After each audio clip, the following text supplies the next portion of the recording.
Salut tout le monde, c'est Sam Swilly, j'espère que vous allez bien. Moi ça va, tranquille. Vous rappelez-vous, dans cette vidéo, on avait parlé de Janelle et des sites de rencontres. Aujourd'hui, on va en remettre une couche. Deux histoires qui tournent autour des rencontres en ligne. La première se termine bien, mais la deuxième est très tragique. Bref, j'en dis pas plus. Installez-vous bien depuis où vous êtes les amis. On décolle.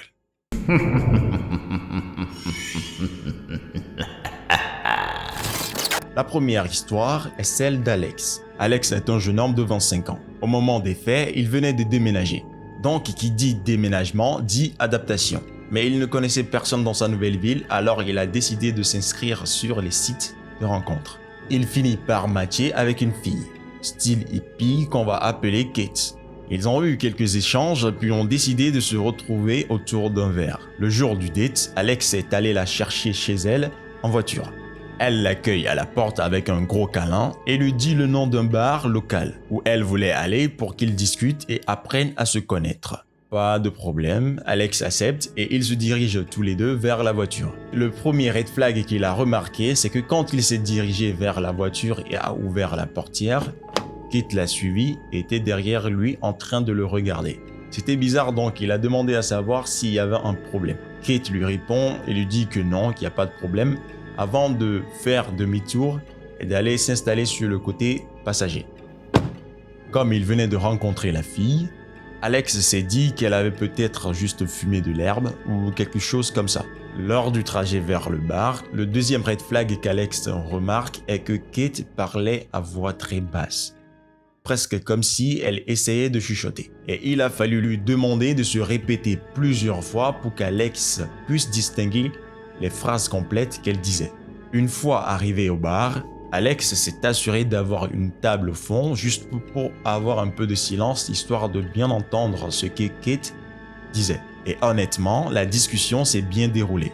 Ils ont parlé de beaucoup de choses et elle a effectivement avoué utiliser de l'herbe à des fins récréatives et quelques substances psychotropes. Mais cela ne dérangeait pas du tout Alex. Cela confirme plutôt les soupçons qu'il avait sur la manière d'agir de Kate et montre à quel point il était vraiment en manque de...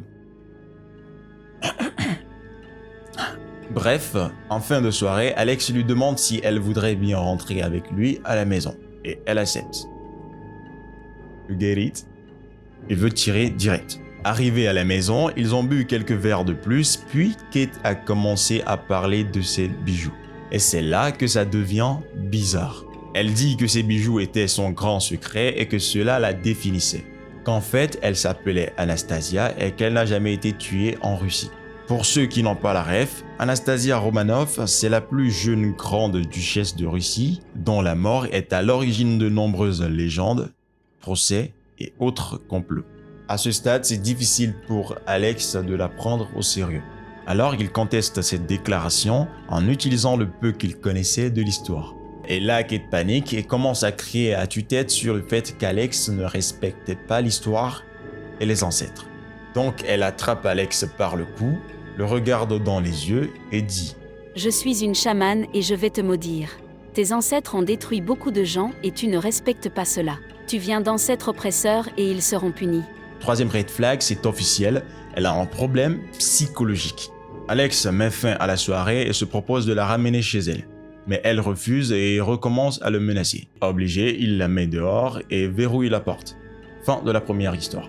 Ouais, je vous l'avais dit, les histoires sur les rencontres en ligne, c'est comme les films de Christopher Nolan. On ne comprend rien.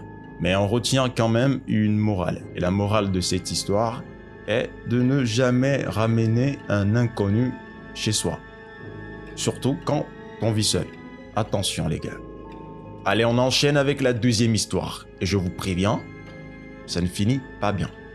Elle nous est racontée par Hélène. Et c'était en mai 2016. Elle avait 24 ans au moment des faits. Femme célibataire, elle traîne sur les applis de rencontres.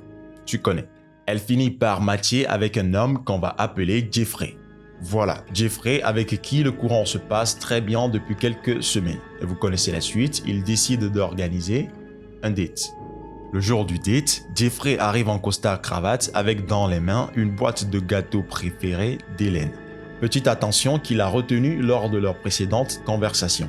La soirée s'est bien passée, alors ils décident de se revoir. Jeffrey fait savoir à Hélène qu'il n'est jamais libre les lundis, qu'il est toujours pris, mais que pour le moment, il ne peut rien lui dire de plus. Des semaines sont passées et cela devenait très sérieux entre eux. Hélène essayait quelquefois d'en savoir un peu plus sur son indisponibilité les lundis, mais Jeffrey laissait toujours planer le mystère. Et bizarrement, cela lui donnait un charme. C'est pas moi qui l'ai dit, c'est Hélène. Ils passent leur première nuit ensemble et Hélène remarque que Jeffrey devient bizarre. Il se réveille dans la nuit, sort du lit et regarde Hélène dormir tout en fumant une clope. Ouais, je sais, c'est bizarre. 3 jours passés ensemble et c'était toujours le même scénario. Un jour, elle remarque chez Jeffrey une petite boîte. Elle l'ouvre et tombe sur 2 choses significatives. Des mégots de cigarettes et des cheveux. Les siens. Choquée, elle décide de percer l'abcès et dit à Jeffrey que ce serait préférable qu'ils en restent là. Genre, elle le largue quoi. Voilà. Prise au dépourvu, il décide d'avouer son absence du lundi. En fait, il souffre d'une pathologie mentale lourde. Donc tous les lundis, il va à un groupe de parole. Mais la décision d'Hélène est prise, elle décide de le quitter et prend ses affaires.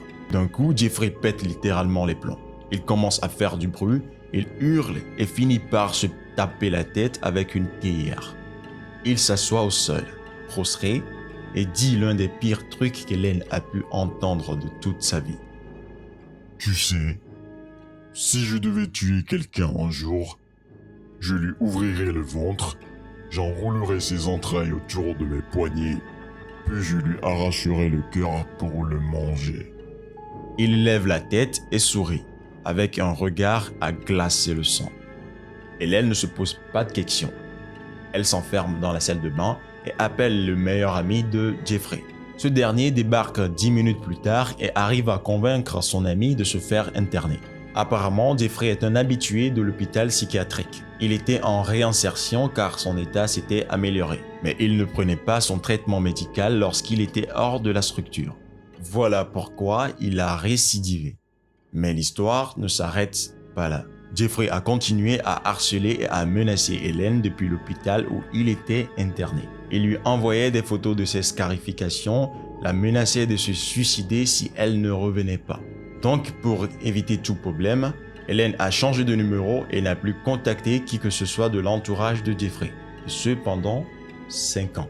Mais malheureusement, en début d'année 2022, elle tombe sur une rubrique nécrologique en ligne.